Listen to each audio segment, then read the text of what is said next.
तर जय हिंद मित्रांनो, मी सर्पमित्र आकाश झोंबाडे. तर मित्रांनो, आजच्या आपल्या व्हिडिओमध्ये तुम्हाला निमविषारी जातीचे साप म्हणजे की झाडावर राहणारे, जेणेकरून तुम्हाला त्याच्यापासून कुठल्याही प्रकारचा धोका नाही, पण ज्या माणसाची इम्युनिटी पॉवर कमी असते त्यांच्यावर त्या सापाचा असर तुम्हाला बघायला मिळतो.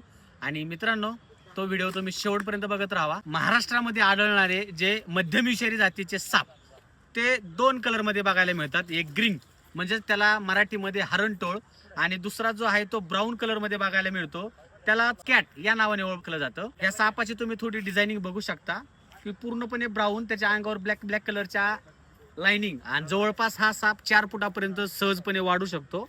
कॅट स्नेक ह्याच्यामुळे म्हटलं जातं की ह्याच्या डोळ्यामध्ये तुम्हाला मांजरीसारखे आयबॉल बघायला मिळतात. ह्याच्यापासून तुम्हाला कुठल्या प्रकारचा धोका नाही. विशेष म्हणजे की सापाबद्दल माहिती असणं गरजेचं आहे, जेणेकरून सापाच्या विविध प्रजाती तुम्हाला ओळखण्यास मदत होईल. आणि मित्रांनो, खरंच साप स्वतःहून कधीच तुम्हाला चावत नाही. आणि एक दुसरा जो साप आहे तो झाडावर राहणारा साप आहे.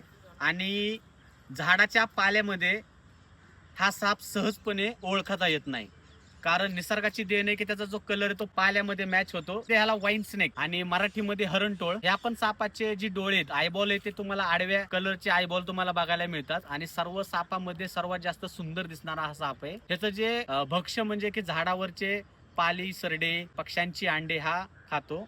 आणि ह्याच्यापासून तुम्हाला कुठल्या प्रकारचा धोका नाही.